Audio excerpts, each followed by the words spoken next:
बच्चों, I welcome you all to ABC, that is Alina Botany classes, and today we are dealing with another topic of botany, that is sexual reproduction in Ootogonium. In our last video we are dealing with asexual reproduction in Ootogonium. अगर आपको वो topic पढ़ना है तो मैं description में link डाल दूंगी, वहाँ से जाके आप इस टॉपिक को पढ़ लेना। तो बच्चों देखो, एग्जाम के पॉइंट ऑफ व्यू से ये भी बहुत ज़्यादा इंपॉर्टेंट क्वेश्चन हो जाता है, ऊटोगोनियम का sexual reproduction. Long answer type question में आ सकता है, अच्छे से पढ़ लो और लास्ट तक मेरे साथ बने रहना। बीच में वीडियो को छोड़ना मत, बीच में छोड़ोगे तो फिर टॉपिक समझ में नहीं आएगा। ठीक है, चलो स्टार्ट करते हैं अपना टॉपिक। सो देखो बच्चों, जो सेक्सुअल रिप्रोडक्शन होता है ऊटोगोनियम में, वो oogamous टाइप का होता है। oogamous टाइप का रिप्रोडक्शन का मतलब है कि जो male and female sex organ होंगे ना, दोनों ही अलग होंगे, मॉर्फोलॉजिकली भी एंड फिजियोलॉजिकली भी। दोनों ही physiologically and morphologically male and sex organ जो होंगे वो दोनों ही डिफरेंट होंगे। That is known as oogamous type of reproduction. Okay, so oedogonium का रिप्रोडक्शन होता है oogamous टाइप। जो मेल सेक्स ऑर्गन होता है वो होता है एंथ्रीडियम, जो कि एंथीरोजॉइड्स को प्रोड्यूस करता है, जबकि जो फीमेल सेक्स ऑर्गन होगा वो oogoनियम होगा, जो कि एग को प्रोड्यूस करती हैं। और ये दोनों ही मेल एंड फीमेल गैमेट जो होंगे वो मॉर्फोलॉजिकली एंड फिजियोलॉजिकली डिफरेंट होंगे, अलग होंगे, वही जो चीज़ मैंने अभी आपको बताई। ठीक है, सो जो डिस्ट्रीब्यूशन होता है सेक्स ऑर्गन का ऊटोगोनियम में वो कैसे होता है। तो देखो बच्चों, दो तरीके की स्पीसीज देखने को मिलती हैं, एक मैकरेंडस, एक नेनेंड्रस। मैकरेंडस में तो नॉर्मल मेल ही दिखाई देगा, मतलब जो हमारा एंथीरोजॉइड होगा ना वो नॉर्मल ही होगा जैसे होता है। बट जैसा नेनेंड्रस होगा, नेनेंड्रस में क्या होगा कि जो मेल सेक्स ऑर्गन होगा एंथीरोजॉइड, वो नेक्ड होगा और छोटा होगा। ठीक है, so this is the major difference between macrandrous and nannandrous species of oedogonium. So जो स्पीसीज होती हैं ऊटोगोनियम की वो दो में डिवाइडेड हैं, दैट इज मैकरेंडस एंड द नेनेंड्रस। पढ़ लेती हैं किताबी भाषा में और मेरे नोट्स के हिसाब से। So in these antheridia borne on the filament of normal size. इसमें एंथ्रीडिया वहाँ देखने को मिलती हैं जहाँ पे फिलामेंट नॉर्मल साइज का होता है। ये मोनोशियस भी हो सकती हैं या फिर डायोशियस भी हो सकती हैं। है हमारा नेनेंड्रस, इसमें जो फिलामेंट होंगे जो कि एंथ्रीडिया को और oogonia को बियर करेंगे ना बच्चों, वो मॉर्फोलॉजिकली डिस्टिंक्ट होंगे, मतलब दोनों ही अलग होंगे। एंथ्रीडिया स्मॉल साइज की देखने को मिलती है, मतलब male filaments are much smaller than the female filament. और इन दोनों के पास ये कहाँ मिलेंगे, मोनोशियस भी होंगे और डायोशियस भी होंगे। Let's talk about antheridium and macrandrous species of oedogonium. तो देखो, कोई भी सेल होता है फिलामेंट का जिनके पास एपिकल सेल होती हैं, वो एक एंथ्रीडियल मदर सेल की तरह फंक्शन करती है। ये सेल डिवाइड होते हैं ट्रांसवर्सली, अपर स्मॉलर एंथ्रीडियल सेल में और लार्जर सिस्टर सेल्स में। अब ये जो सिस्टर सेल्स बनेंगी ये सेक्सुअली ट्रांसफर्ड डिवीजन शो करेंगी और इससे 2 से 40 फ्लैट यूनिन्यूक्लिएट एंथ्रीडिया का फॉर्मेशन देखने को मिलता है। अब हर एंथ्रीडियम जो होगा न्यूक्लियस का, वो डिवाइड करेगा माइटोटिकली और 2 न्यूक्लियाई बनाएगा। माइटोटिक का मतलब होता है इक्वेशनल डिवीजन, मतलब 2 में बटेगा। मियोसिस का मतलब होता है 4 में डिवीजन। ठीक है, रिडक्शनल डिवीजन बोलते हैं हम उसको। तो माइटोटिक है, दैट मीन्स 2 न्यूक्लियाई का फॉर्मेशन होगा और ये मेटामॉर्फोस करके एंथीरोजॉइड का फॉर्मेशन करती है। हर एंथ्रीडियम जो होगा वो यूनिसेलुलर होगा, मतलब एक कोशिकी होगा, यूनिन्यूक्लिएट होगा मतलब एक न्यूक्लियस वाला होगा, और मल्टी फ्लैजलेट स्ट्रक्चर उसमें प्रेजेंट होंगे। एंथीरोजॉइड जो होती हैं वो ट्रांसवर्सली रिब्रेट होती हैं और एंथ्रीडियम की वॉल को तोड़ते हैं, स्प्लिट करते हैं। So this is all about the macrandrous species antheridium. Let's talk about nannandrous species antheridia कि नेनेंड्रस स्पीसीज का एंथ्रीडियम कैसा होगा। तो इन स्पीसीज में जो एंथ्रीडिया होता है वो एक स्पेशलाइज्ड स्मॉल 2 से 4 फिलामेंट में बनता है, जो कि ड्वार्फ मेल होगा, मतलब छोटा होगा। ये ड्वार्फ मेल एंड्रोस्पोर्स से डेवलप होते हैं, जो कि एंड्रोस्पोरेंजिया में फॉर्म होते हैं।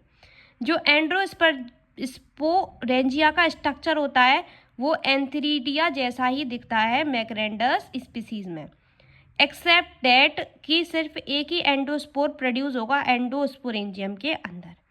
अब जो न्यूक्लियस होगा एंड्रोस्पोरेंजियम का वो डिवाइड नहीं कर पाएगा। ठीक है, तो प्रोटोप्लास्ट होगा वो मेटामॉर्फोस करके सिंगल यूनिन्यूक्लिएट मल्टीफ्लैजलेट एंडोस्पोर्स का फॉर्मेशन करेगा। ये अटैच होगा chemotactically towards the oogonia mother cell और एंटीरियर एंड से अटैच होगा। अब ये जर्मिनेट करेगा और एक डॉर्फ मेल का फॉर्मेशन करेगा। ये डॉर्फ मेल जो होगा उसके पास बेसल होल्ड फास्ट होगी और एक से ज़्यादा एंथीरोजॉइड्स प्रेजेंट होंगे। होल्ड फास्ट समझ में आ रहा होगा, हमने पढ़ा था डायग्राम में जनरल फीचर्स वाली वीडियो में कि होल्ड फास्ट क्या होता है। होल्ड फास्ट का काम होता है सबस्ट्रेटम से पूरी ओडोगोनियम की बॉडी को अटैच करवाना। और होल्ड फास्ट ये एक ऐसा सेल है जो खुद रिप्रोड्यूस नहीं हो सकता, अपने जैसे सेल्स को नहीं बना सकता। एक्सेप्ट होल्ड फास्ट जितने भी सेल्स होंगे ओडोगोनियम के वो रिप्रोड्यूस कर सकते हैं, like cap cells, apical cells and all. Okay, so देखो जो न्यूक्लियस होता है एंथीडियम का वो डिवाइड करता है और 2 एंथीरोजॉइड्स का फॉर्मेशन करता है। So this is all about nannandrous. Let's talk about oogonia। तो यहाँ पे एंथीडियम का खेल खत्म हो गया कि कैसे होगा मैक्रेंडस एंड नेनेंड्रस में। अब देखो oogonia सिर्फ हम एक ही पढ़ेंगे क्योंकि oogonia मैक्रेंडस एंड नेनेंड्रस में दोनों में ही सिमिलर होगी। ओके, बस खेल सिर्फ एंथीडियम, सिर्फ और सिर्फ एंथीडियम ही होगा जो कि डिफरेंट होगा। अब पढ़ लेते हैं oogonia। जो डेवलपमेंट होता है oogonia का वो सिमिलर होता है दोनों में ही, मैक्रेंडस एंड नेनेंड्रस स्पीसीज में। कोई भी वेजिटेटिव सेल जिसके पास एपिकल सेल होगी वो फंक्शन करती है oogoनियल मदर सेल्स की तरह। ये डिवाइड करती है ट्रांसवर्सली अपर oogoनियम में और लोअर सपोर्टिंग सेल्स में। oogoनियम स्लाइटली वाइडर होते हैं वेजिटेटिव सेल्स से इनिशियली, बट जब मैच्योरिटी आती है तो वो ग्लोब्यूल्स का फॉर्मेशन करते हैं। अब ये उनका जो प्रोटोप्लास्ट होता है वो सिंगल यूनिन्यूक्लिएट होता है, नॉन मोटाइल एग का होता है। जो यंग एग होगा वो ग्रीन कलर का होगा बिकॉज उनके पास क्लोरोप्लास्ट का प्रेजेंस होगा। और जब मैच्योरिटी आएगी तो जो स्मॉल पोर देखने को मिलेगा ट्रांसफर स्लिट डेवलप होगी oogoनियम की वॉल पे। Just opposite to this slit एक हाइलिन एरिया प्रेजेंट होगा एग की तरफ जिसको रिसेप्टिव स्पॉट बोलेंगे। अब ये एग न्यूक्लियस रिसेप्टिव स्पॉट के क्लोज आएगा फर्टिलाइजेशन से पहले। So this is a diagram of development of oogonium. So these are the supporting cells and this is the oogonium and this is the egg nucleus। ये क्या है? egg nucleus है, ये receptive spot है और ये mucilage है। ठीक है बच्चों, so this is the development of oogoनियम। Let's talk about fertilization. अब देखो एंथीडियम पढ़ लिया, oogoनियम पढ़ लिया, अब पढ़ लेते हैं फर्टिलाइजेशन। तो जो प्रोसेस होती है फर्टिलाइजेशन की वो मैक्रेंडस स्पीसीज और नेनेंड्रस स्पीसीज दोनों में ही सिमिलर होती है। जो एंथीरोजॉइड होते हैं वो केमोटैटिकली मैच्योर oogoनियम से अटैच होते हैं और सिंगल एंथीरोजॉइड्स का एंटर होता है oogoनियम में। किससे होगा? ओपनिंग जो प्रेजेंट होगी oogoनियम की वॉल पे। अब ये एग के साथ फ्यूज करेगा और जायगोट का फॉर्मेशन करेगा। जायगोट होगा वो डिप्लॉयड होगा। Let's talk about the zygote.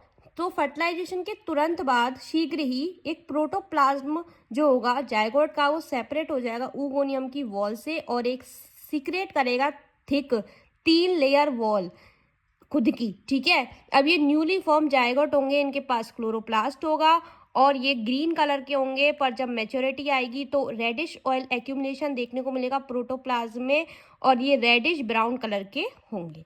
Let's talk about the germination of zygote के जायगोट में जर्मिनेशन कैसे होता है। तो जायगोट जो होता है जब oogoनियल वॉल का डिके हो जाती है तो जायगोट बाहर निकल जाता है और फिर एक पीरियड ऑफ रेस्ट में चला जाता है। जो ये डोरमेंट स्टेट होती है वो टाइडिंग होती है और अनफेवरेबल पीरियड में होती है। अब ये जायगोट जर्मिनेट करेगा फेवरेबल कंडीशन में और जो डिप्लॉयड न्यूक्लियस होगा जायगोट का वो मियोसिस करेगा और 4 हैप्लॉयड न्यूक्लियाई बनाएगा। और ये कैसे होगा? डिवीजन ऑफ प्रोटोप्लाज्म से होगा 4 सेगमेंट में। हर यूनिन्यूक्लिएट सेगमेंट मेटामॉर्फोस करेगी और मल्टीफ्लैजलेट जूस्पोर्स बनाएगी। ये जूस्पोर्स लिबरेट होंगे जब जायगोट की वॉल रप्चर होगी। अब ये स्विम करेंगे और सबस्ट्रेटम से अटैच होंगे एंटीरियर एंड से। Okay, germination of zoospore result, germination of zoospores बनेगा और फॉर्मेशन होगा हैप्लॉइड फिलामेंट का। So this is the diagrammatic representation of sexual reproduction in oodogonium. So what happens here? This is the oogonium. this is the male nucleus, this is the egg. After that, the zygote will be formed between the fusion of oogonium and the male nucleus. Then it result in the formation of zygote, and there will be a zygote wall is also present over here. zygote की wall भी present होगी. अब इसमें meiosis होगा. अब zygote में meiosis होगा तो बेटा देखो, मियोसिस का मतलब होता है रिडक्शनल डिवीजन, मतलब 4 सेल्स बनेंगे. तो जाइगोट 4 सेल्स में टूट जाएगा. ठीक है, इसमें टूट जाएगा. अब इससे क्या होगा कि जुमियोस्पोर्स बनेंगे. These are the zoomeiospores. Okay, and this is the vesicle. So this is the vesicle and this are the zoomeiospores. And the और जो जाइगोट की वॉल होगी ना, वो रप्चर करेगी, मतलब टूट जाएगी. मतलब ये जो जाइगोट की जो वॉल प्रेजेंट थी इधर, ये टूट जाएगी, बिखर जाएगी. अब क्या होगा कि डीफ्लैजिलेटेड जूमियोस्पोर्स बनेंगे, और फिर उससे क्या होगा कि यंग हैप्लॉइड फिलामेंट का फॉर्मेशन देखने को मिलेगा. सो इससे ही क्या होगा, जर्मिनेशन कर जाएगा, ये मतलब बाहर निकल जाएगा, जर्मिनेट कर जाएगा, लिबरेट हो जाएगा. लिबरेट होने से जू स्पोर्स के बीच में जर्मिनेशन होगा, और फिर हैप्लॉइड फिलामेंट का फॉर्मेशन होगा ऊडोगोनियम का. So this is all about the sexual reproduction in Oedogonium. I hope आपको ये वीडियो पसंद आई होगी. इसके साथ ही हमारी फाइकोलॉजी की यूनिट भी कंप्लीट होती है. अगर आपको ये वीडियो पसंद आई, so please hit the like button and subscribe to my channel, and please share with your friends also. अगर आपको उसका स्क्रीनशॉट लेना है डायग्राम का, तो मैं दिखा देती हूँ आपको, आप ले लेना. एग्जाम में डायग्राम बना के आते हैं तो अच्छे नंबर मिलते हैं. ठीक है, नंबर बटोरना सीखो. मेरे कॉलेज में मुझसे टीचर्स बोलते थे कि ये नंबरों की भूखी है. आई थिंक वो सही बोलते थे, क्योंकि मैं हर क्वेश्चन में डायग्राम्स वगैरह सब बना के आती थी. तो आप, आई थिंक आपने स्क्रीनशॉट ले लिया होगा और आपको ये टॉपिक्स भी समझ में आ गया होगा. So please hit the like button and subscribe to my channel. आज के लिए बस इतना ही. चलिए, बाय.